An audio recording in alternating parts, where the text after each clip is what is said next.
The headlines: loans are again on the rise, though slowly. Jeff Broomes announces his retirement date. And Darian King reaches a career-high world ranking. Welcome to Nation News for Tuesday, August the 18th, 2015.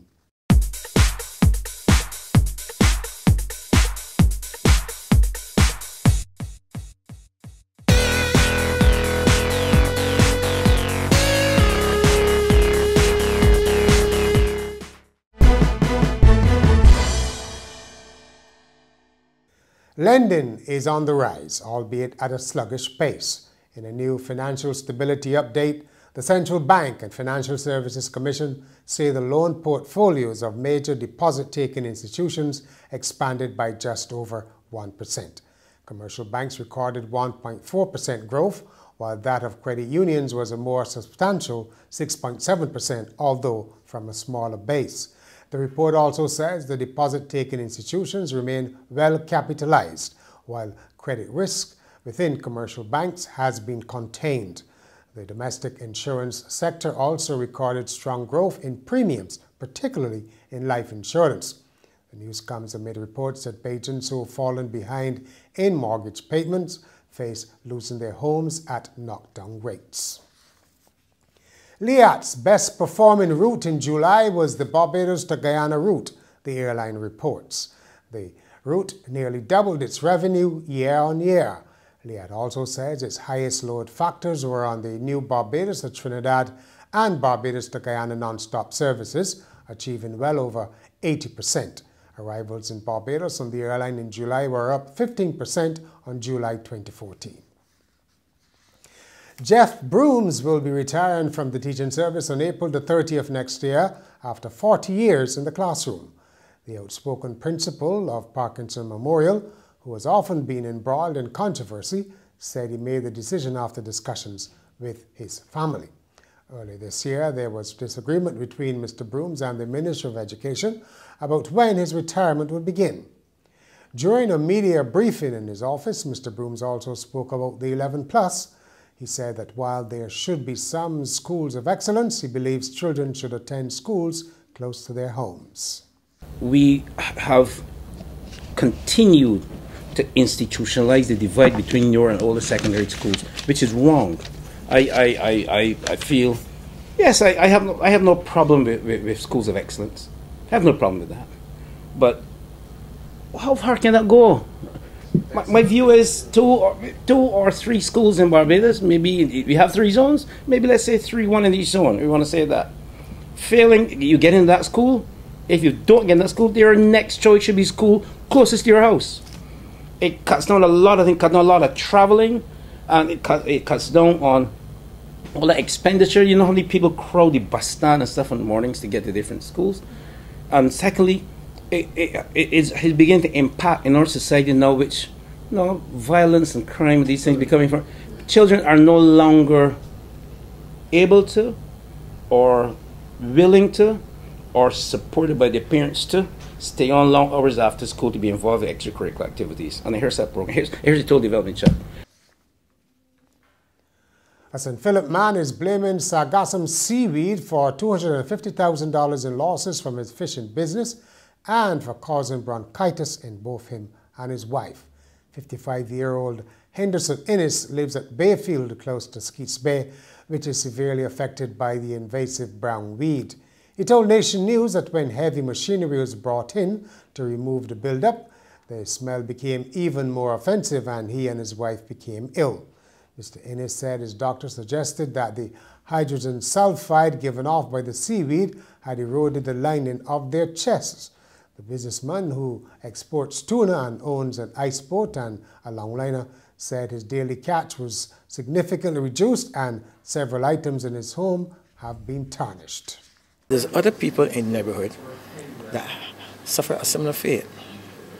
Coughing, a lot of respiratory problems, itchy nose, itchy skins and running nose and so forth. So it do have a profound impact. Now, the silver in my house turned dark, the copper lines turned dark, the chrome plates on my vehicle had been tarnished. So you can understand the depths, even the windows and things turned dark. And this was being echoed through the community. So it do have a profound effect.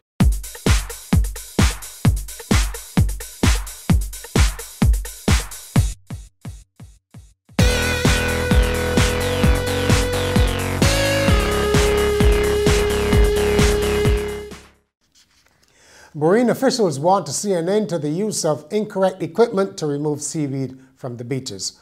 On Monday, during a one-day symposium at UWI, Fabian Hines of the Coastal Zone Management Unit and Chief Fisheries Officer Stephen Willoughby condemned improper removal practices, including the use of heavy equipment. Mr. Hines said not only are some beaches being destroyed, but nesting sea turtles are at risk. Mr. Willoughby said some trees may die after their roots become exposed. The experts say equipment should lift and carry rather than scrape, drag or push seaweed. This prompted Sue Spray, the CEO of the Barbados Hotel and Tourism Association, to call for regulations on the type of equipment used to clean beaches. There has been some talk in recent weeks about creating new towns. Now add 6 roads to the list of recommended settlements. The ever-growing St. Philip area was discussed at the Habitat Community meeting on Sunday and followed concerns by Senior Town Planner Rudy Headley about the rate of growth there. Mr. Headley said a number of housing developments, including by churches, are causing a massive expansion in 6 roads, which he described as sprawling. Already you have like Sandy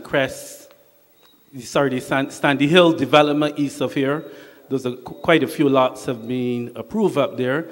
Then just beyond here you have a few churches that have been granted permission. And as I drove up from St. Patrick's and I'm coming up 4 Square, I'm seeing another sign there, Moravian development. Of 6 rows is basically annexing all of those areas.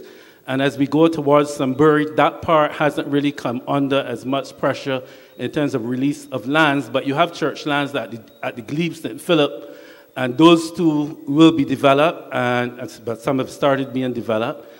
So it's a bit difficult to contain 6 rows. Businessman Mohammed Nasser says too many parents are putting material possessions and their partners ahead of their children. Mr. Nasser, who is chairman of the Community Service Committee of the Kiwanis Club of Bridgetown, made his views known in a recent interview with Nation News. He said poverty is one of the main reasons mothers allow men to abuse their children. Parents, he added, need to seek help from God and not from other people. Why should a woman have a man and know that the man is abusing her child, and because he will bring money this weekend, she allowing that? She's mad because he don't bring anything, God sent it. And if he dropped dead, God will send it by somebody else. So there's the things that this is the only way I see you can get this message across. You can't get across by telling people don't beat children and blaming the mother and blaming the school teacher. No. The truth is that people must accept that God brought us from 0 to where we are, and He will take us from where we are to a higher place, but we have to depend and accept that He has that power. Otherwise, we're in trouble all the time. The fire service is boosting its fire safety programs in local communities through the training of 24 junior cadets. Speaking at the start of a training program on Monday, Station Officer Henderson Patrick said the department was moving to provide young people with the skills to make them more productive in communities. During the 1-week course, which concludes on Friday, the cadets will cover areas such as how to use a fire extinguisher, human behavior during a fire, phases of evacuation, and how to report a fire. Up next is the commentary on Education This Week with Natasha Beckles. The Barbados Scholarship winners have been announced. So too have those gaining exhibitions. And by now those who wrote the Caribbean Secondary Education Certificate should have their results. So now it's a matter of which institution they will be attending in a few weeks' time.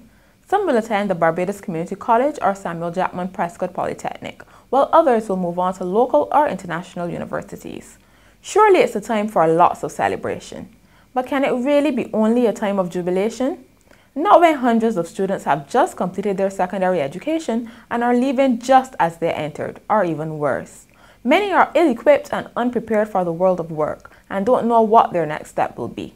The education system must be revamped so that no young person is left behind.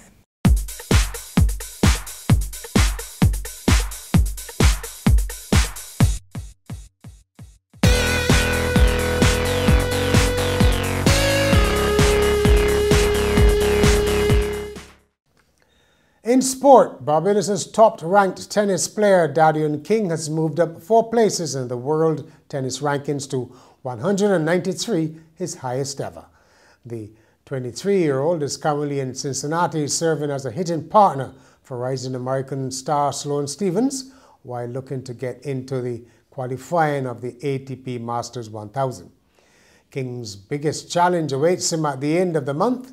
He is set to play the qualifiers of the year's final Grand Slam, the US Open. And finally, police in India say a parrot detained on allegations of cursing an elderly woman refused to utter a single word for officers. Chandrapur District Police said the parrot, Haridal, was detained after 85-year-old Janabai Sakaha told investigators the parrot would shout obscene words and phrases at her whenever she would pass by the home of its owner, her stepson. She told police she believes her stepson, Suresh, trained the parrot to shout obscenities at her because of an ongoing land dispute between family members. Police said the parrot did not speak in front of officers, even when confronted by the complainant. They decided not to return Haridal to his owner and instead put the bird in the care of Forest Department officials for rehabilitation. And that's where we end the Nation News for Tuesday. For more, log on to nationnews.com as well as YouTube, Facebook and Twitter. And remember to pick up your Midweek Nation on Wednesday or subscribe to our e-paper.